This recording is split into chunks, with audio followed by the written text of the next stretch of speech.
My name is Jim Kreuger, and I'm a dermatologist at the Rockefeller University in New York. On behalf of my co authors, I am pleased to share the results of our study, which analyzed the effect of Spesolimab, an anti-IL-36 receptor monoclonal antibody, on generalized pustular psoriasis, or GPP, a rare chronic neutrophilic inflammatory skin disease studied in the period between flares.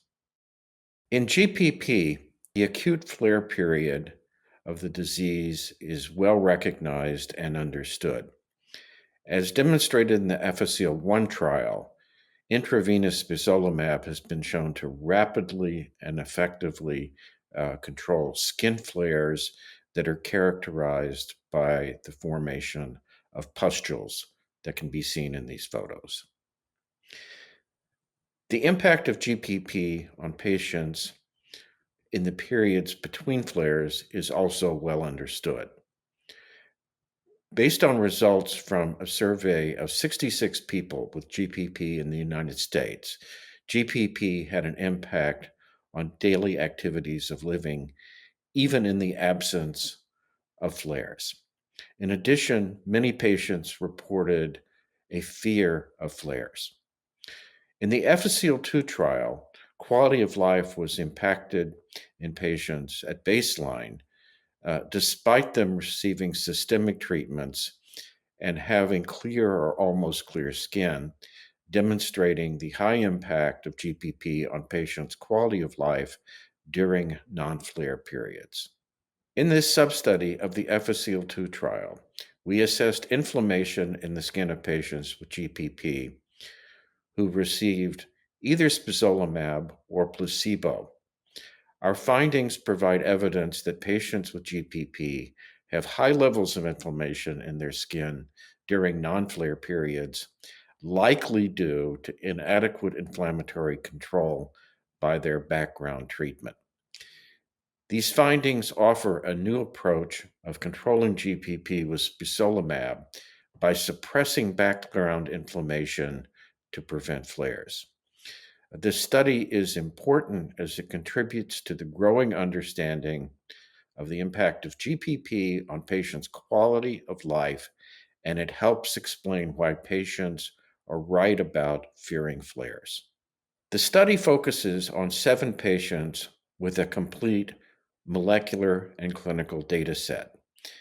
These patients were representative of the total FSCL-2 cohort. Our paper reports clinical and molecular data, including immunohistochemistry and histologic improvement, and shows the reversal of inflammation in the skin after receiving Spesolimab treatment. While our paper contains results for all 7 patients in this data set, let's look at 2 of these patients as representative examples.